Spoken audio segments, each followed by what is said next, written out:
कि भाई उन्होंने शशि थरूर जी को इंटीमेट किया था, उनको बताया था और उनसे पहले कह दिया था गया था कि ये सम्मान उनको दिया जा रहा है, तो फिर शशि थरूर नकार क्यों रहे हैं?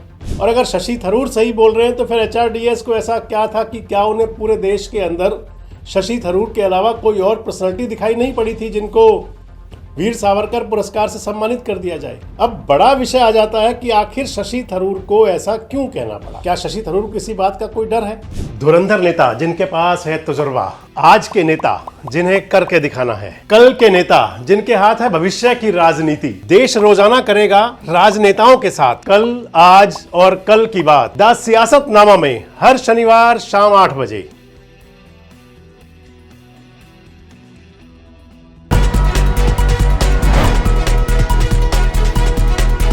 दोस्तों नमस्कार, मैं संजय मग्गोर मौजूद है देश रोजाना के डिजिटल मीडिया मंच पर। एक सामाजिक संगठन है, गैर सरकारी संगठन, रूरल डेवलपमेंट यानी कि ग्रामीण विकास पर काम करता है। संगठन का नाम है high range rural development society, संक्षिप्त है HRDS। चर्चा में है। चर्चा में इसलिए है कि HRDS ने वीर सावरकर यानी कि विनायक दामोदर सावरकर पर एक पुरस्कार की घोषणा की। पहला पुरस्कार दिया जाना है पहली बार, और इस पुरस्कार की घोषणा जो की उन्होंने, वो पुरस्कार दिया जाना है शशि थरूर को।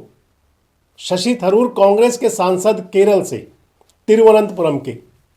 चर्चा में है भी, आजकल चर्चा में हमेशा रहते हैं। शशि थरूर 4 बार के सांसद हैं, चारों बार कांग्रेस से मेंबर ऑफ पार्लियामेंट बने हैं। आजकल उनकी भारतीय जनता पार्टी से प्रेम प्रींगे हैं, नज़दीकियां बढ़ी हुई हैं। मैंने आपके साथ एक वीडियो शेयर भी किया था अभी 3 रोज़ पहले, और मैंने उसमें बताया था कि क्या शशि थरूर भारतीय जनता पार्टी में जाकर के CM कैंडिडेट होंगे। हालांकि ये वीडियो जो है उससे इतर है, उससे अलग है। केवल जानकारी के लिए बता रहा हूं कि शशि थरूर पर हमने पहले भी आपके साथ बात की थी, और क्योंकि ये दोनों जो विषय हैं, ये दोनों कहीं ना कहीं कनेक्ट भी होते हैं। अब जो सामाजिक संगठन है, सामाजिक संस्थाएं हैं, ग्रामीण विकास पर जो काम कर रही है HRDS, उसने पहला वीर पुरस्कार देने की घोषणा की, वीर सावरकर पुरस्कार। और इस पुरस्कार को देने के लिए उन्होंने जिनका चयन किया उनका नाम है शशि थरूर। शशि थरूर आज खुद केरल में थे, और केरल के अंदर ही शशि थरूर की टिप्पणी आई है कि मुझे मीडिया से पता चला, ऐसा कुछ है ही नहीं। और इसी को लेकर के चर्चाएं बड़ी हो गई, क्योंकि एक तरफ जब बात चलेगी केरल के अंदर चुनाव होना है 2026 में, शशि थरूर केरल के अंदर खुद को बतौर मुख्यमंत्री चेहरा प्रेजेंट किया जाए, ये कांग्रेस पार्टी में रहते हुए लगातार मांग करते रहे। हालांकि उन्होंने कहीं खुलेआम तो नहीं कहा, लेकिन जो उनकी भावनाएं थी वो बताती हैं। इधर शशि थरूर अब जब चौथी बार सांसद बने, और इससे पहले उन्होंने जो चुनाव लड़ा कांग्रेस के राष्ट्रीय अध्यक्ष का, मल्लिकार्जुन खड़गे के सामने, हालांकि उनको जो वोट शेयर मिला वो तो बहुत ही मामूली था, चुनाव हारे थे। लेकिन मल्लिकार्जुन खड़गे के सामने चुनाव लड़ने का मतलब ये था कि शशि थरूर ने कांग्रेस आलाकमान के सामने बगावत कर दी। मान सकते हैं इस बात को। इसके बावजूद शशि थरूर को टिकट मिला, कांग्रेस का चौथी बार भी वो सांसद भी बन गए। और अभी हाल ही में जब ऑपरेशन सिंदूर हुआ, उसके बाद शशि थरूर की भूमिका बड़ी सामने आनी शुरू हुई, जब वो सरकार द्वारा भेजे गए प्रतिनिधि मंडल में, जो विदेशों में गया, उस 52 सदस्यीय प्रतिनिधि मंडल में शामिल हुए। शशि थरूर की नज़दीकियां भी तभी से सामने आने लगी, और संसद में जो उनके वक्तव्य हैं, अगर आप नज़र डालें, हालांकि उनको कांग्रेस की तरफ से अब बतौर वक्ता पेश नहीं किया जाता, लेकिन जो उनके वक्तव्य कुछ है भी सही। अभी हाल ही में उन्होंने कहा था, एक बात कही थी कि केवल हंगामा करना या ड्रामा करने के लिए हम संसद में नहीं आते। और ये कहीं ना कहीं जरूर प्रधानमंत्री नरेंद्र मोदी ने भी कहा था कि संसद में ड्रामा नहीं होगा, हंगामा नहीं होगा, काम होगा। और इधर शशि थरूर ने भी कहा कि विपक्ष का मतलब ये नहीं कि हम केवल ड्रामा करने के लिए आए हैं। यानी कि कई बातों से देखें तो लगता है कि शशि थरूर की नज़दीकियां बीजेपी आलाकमान के साथ में बढ़ रही हैं। और अगर विनायक दामोदर सावरकर जी की बात करें, वीर सावरकर की बात करें, तो वीर सावरकर का मतलब राष्ट्रीय स्वयंसेवक संघ और भारतीय जनता पार्टी से बड़ा जुड़ाव। वीर सावरकर को लेकर के तमाम भ्रांतियां, तमाम बातें हैं। एक तरफ जहां भारतीय जनता पार्टी और राष्ट्रीय स्वयंसेवक संघ जो लड़ाई थी अंग्रेजों के साथ में, जंगे आज़ादी की लड़ाई, उसका हीरो मानते हैं वीर सावरकर को और बताते हैं। वहीं राहुल गांधी और कांग्रेस पार्टी सावरकर पर तमाम क्वेश्चन मार्क खड़े करती है। और अगर आप देखें तो वीर सावरकर के लिए दो बातें जरूर हैं। वो बड़े दार्शनिक थे, बड़े लेखक थे, पत्रकार थे, और उन्होंने अंग्रेजी हुकूमत के दौरान उनको काले पानी की सजा भी हुई थी। ये बिल्कुल सार्वभौमिक सत्य है, इसमें कोई दो राय नहीं है।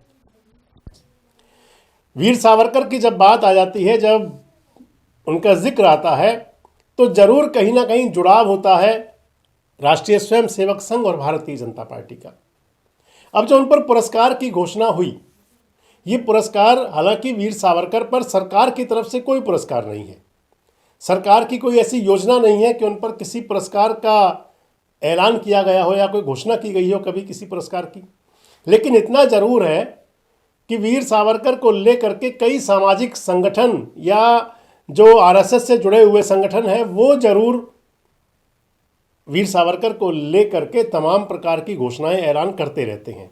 और कुछ ऐसा ही एचआरडीएस ने संभवतः किया। अब जब एचआरडीएस ने पुरस्कृत करने के लिए, सम्मानित करने के लिए शशि थरूर जी का नाम चयनित किया, तो बड़ा सवाल है कि आखिर शशि थरूर भड़के क्यों हैं। शशि थरूर तो ये कह रहे हैं कि उनसे पूछा ही नहीं गया, उन्हें बताया नहीं गया, और उन्हें तो मीडिया से पता चल रहा है कि वो वीर सावरकर पुरस्कार से सम्मानित हुए और मुझे ये सम्मान चाहिए ही नहीं, मैं ये सम्मान लूंगा ही नहीं। क्यों कह रहे हैं अभी इस बात को?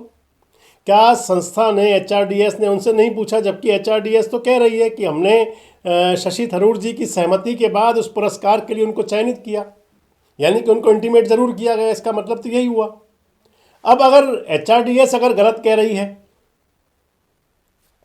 कि भाई उन्होंने शशि थरूर जी को इंटीमेट किया था, उनको बताया था और उनसे पहले कह दिया था गया था कि ये सम्मान उनको दिया जा रहा है, तो फिर शशि थरूर नकार क्यों रहे हैं? और अगर शशि थरूर सही बोल रहे हैं तो फिर एचआरडीएस को ऐसा क्या था कि क्या उन्हें पूरे देश के अंदर शशि थरूर के अलावा कोई और पर्सनैलिटी दिखाई नहीं पड़ी थी जिनको वीर सावरकर पुरस्कार से सम्मानित कर दिया जाए? एक तरफ वो शख्सियत है जो सम्मान लेना नहीं चाहते। अब बड़ा विषय आ जाता है कि आखिर शशि थरूर को ऐसा क्यों कहना पड़ा। क्या शशि थरूर को किसी बात का कोई डर है? क्या उन्हें किसी बात का लगता है कि वो ट्रोल हो जाएंगे? क्या उन्हें लगता है कि केरल जैसे राज्य के अंदर अगर उनका नाम दामोदर सावरकर साहब के साथ जोड़ा जाएगा तो कहीं उनकी जो इमेज है, उनकी जो ब्रांड है, उसमें कोई डेंट आ गया, कोई दिक्कत होगी? क्योंकि इतना बड़ी बात तो हो नहीं सकती कि किसी को बताया ना जाए उनको सम्मानित किया जा रहा हो। इतना हो नहीं सकता।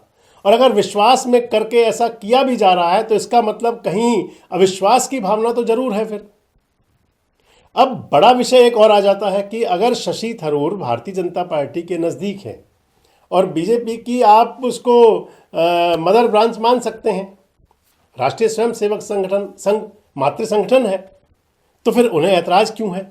क्यों नहीं लेना चाहते पुरस्कार? और अगर वो कहीं उनके मन में किसी प्रकार की कोई इच्छा नहीं है, वो बीजेपी में नहीं जा रहे, या वो सीएम कैंडिडेट नहीं हो रहे, या वो कांग्रेस में जमे रहेंगे, ये बहुत सारे विषय हैं जो एक दूसरे से जुड़ रहे हैं।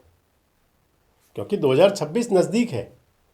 अगले 1 महीने बाद जिन 5 राज्यों में चुनाव की गूंज सुनाई देगी उनमें केरल है। और इस परिस्थिति में जब उनको एक प्रकार से कहें तो एक विशेष विचारधारा के साथ में उनको जोड़ा जा रहा है और जिससे शायद उनका जुड़ाव बन भी रहा हो, तो फिर आखिर शशि थरूर डर क्यों रहे हैं? क्या डर है उनको और किसका डर है? कमेंट्स बॉक्स में जरूर बताएं। जुड़े रहें हमारे साथ, देखते रहें देश रोजाना। हमारे साथ जुड़े रहने के लिए सब्सक्राइब करें देश रोजाना के YouTube चैनल को और नई वीडियो की नोटिफिकेशन पाने के लिए बेल आइकन जरूर दबाएं। अगर आप ये वीडियो Facebook या Instagram पर देख रहे हैं तो पेज को लाइक और फॉलो जरूर करें और ज्यादा से ज्यादा शेयर करें।